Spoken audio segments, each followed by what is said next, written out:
একটা বিষয় হচ্ছে যারা বিভিন্ন মামলায় আসামি হয়েছে, এখানে আমাদের অনেক পুলিশ সদস্য আসামি হয়েছে এবং যেসব সদস্য যার সম্পৃক্ততা আমরা পেয়েছি, প্রমাণ পেয়েছি, আপনারা জানেন ইতিমধ্যে সেই সকল সদস্য অনেককে আমরা গ্রেপ্তার করেছি। এই সংখ্যাটা 17 জন পুলিশ সদস্য, এখানে সিনিয়র কর্মকর্তারা রয়েছেন, মাঠ পর্যায়ে কর্মকর্তা রয়েছেন, তাদেরকে গ্রেপ্তার করেছে।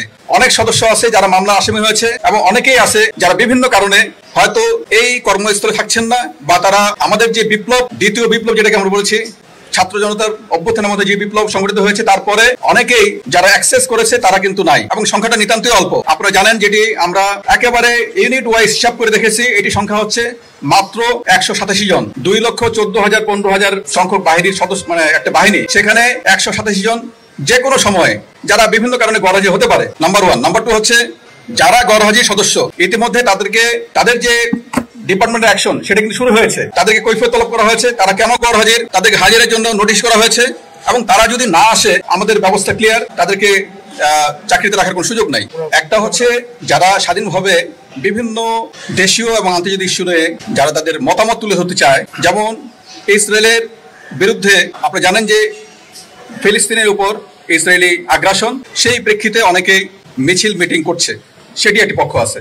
স্বাধীনভাবে আমরা যেটা দেখি সেটি হচ্ছে প্রত্যেকের তার যে নাগরিক স্বাধীনতা, সংগঠন করার স্বাধীনতা, যে কোনো অ্যাসেম্বলি হওয়ার স্বাধীনতা, সেগুলি আমরা দেখতে চাই, সেগুলি আমরা যেন এই বাংলাদেশে সে তার এটা স্বাধীনভাবে প্রয়োগ করতে পারে। কিন্তু কেউ জঙ্গি তৎপরতা করবে বা আইএসআই বা অন্য কোনো সংগঠনের ভাব আদর্শে চলবে, সেটার কোনো সুযোগ নাই। ইতিমধ্যে আপনারা দেখেছেন যে হিজবুত তাহরির, নিষিদ্ধ সংগঠন, তার যে মূল সমন্বয়ক, মিডিয়া সমন্বয়ক, তাকে আমরা গ্রেপ্তার করেছি।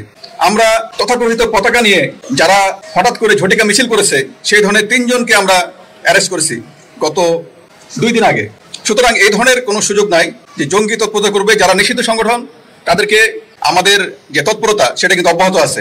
জামিন, এদের মধ্যে আমরা হিসাব করে দেখেছি যে যেসব জঙ্গির কথা বলা হচ্ছে এবং যারা জামিনের কথা বলা হচ্ছে, জঙ্গি এবং সন্ত্রাসী, এই জঙ্গি এবং সন্ত্রাসীদের জামিন কার্যক্রমটা অনেক আগের, বিগত সরকারের সময়ে। তারা কোনো কারণে তখন বের হতে পারেনি, বের হয় নাই। আর যারা বের হয়েছে তাদের কিন্তু তাদের উপর আমাদের নজরদারি সেটা কিন্তু অব্যাহত আছে।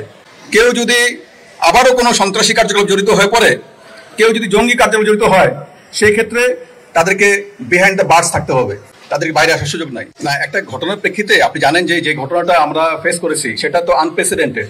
আমাদের বাহিনীর 44 জন সদস্য এই ছাত্র জনতার, যেখানে সহস্রাধিক ছাত্র জনতা শহীদ হয়েছে, আমাদের বাহিনীরও কিন্তু 44 জন সদস্য তারা শহীদ হয়েছে। এবং তার প্রেক্ষিতে আমাদের বাহিনীর ভিতরে এক ধরনের নিচের দিকে বিভিন্ন ধরনের তাদের বক্তব্য ছিল, সেটা আপনারা সবাই জানেন। তার প্রেক্ষিতে রাজারবাগেও অনেক ধরনের এক ধরনের সিচুয়েশন তৈরি হয়েছিল।